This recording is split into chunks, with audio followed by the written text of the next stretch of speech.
Sveicināts manā YouTube kanālā, man sauc Matīs, esmu ģitāras spēles pasniedzējs, un šis ir 9. video no manas video sērijas par 10 baroku stilu vingrinājumiem ģitāras spēlē. Ja tu esi redzējis iepriekšējos video un jau tev ir izdevies viņus integrēt savā vārnīcā forši, bet ja ne, uzmet acis šiem video. Un vispār tu vari papētīt manu kanālu, un ir ļoti daudz arī citu noderīgu video par dažādām tēmām. Nu, lūk, tad šo vingrinājumu 9. es pieļauju, ka tu varētu būt spējīgs atpazīt, ja pie manis esi mācījies ģitāras spēli, vai arī šobrīd apgūst pie manis ģitāras spēli, tad, ja mēs paņemtu šo vingrinājumu, piemēram, no nots mī, viņš būtu šāds.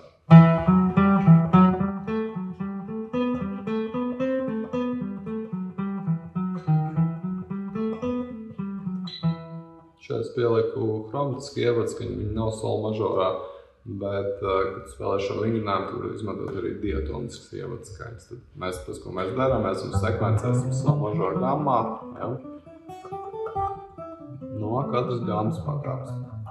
Nots sol.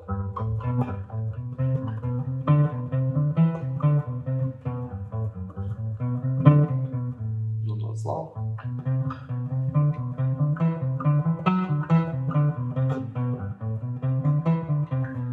Si.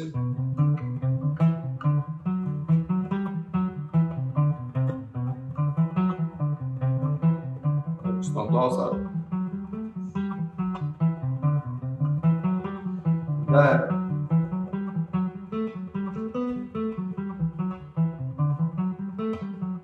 Nu, tu saprati, un tā mēs ejam uz augšu, mēs sasniedzam formas augstāko notu, un ejot atpakaļ, tu vari sev izaicināt, ja tev pietiek jaudi tam nospēlēt šo pašu vingrinājumu no otru galu.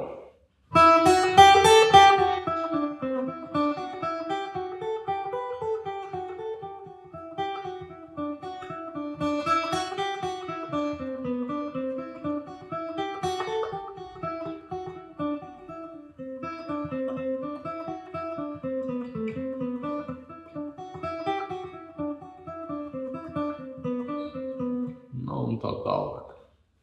Pēc tam pārējās formās, lai tu varētu pa visu grifu nospēlēt, pamaini tonalitātes, pamaini viņu integrēt arī savā improvizācijā iekšā. Reizēm tās ievadskaņas tur, viņas var taisīt nevis diatonisks, bet chromatisks, tas ir atkarīgs no muzikālā konteksta un arī tavas gaumas izjūtas, labo roku konsekvents alternate picking.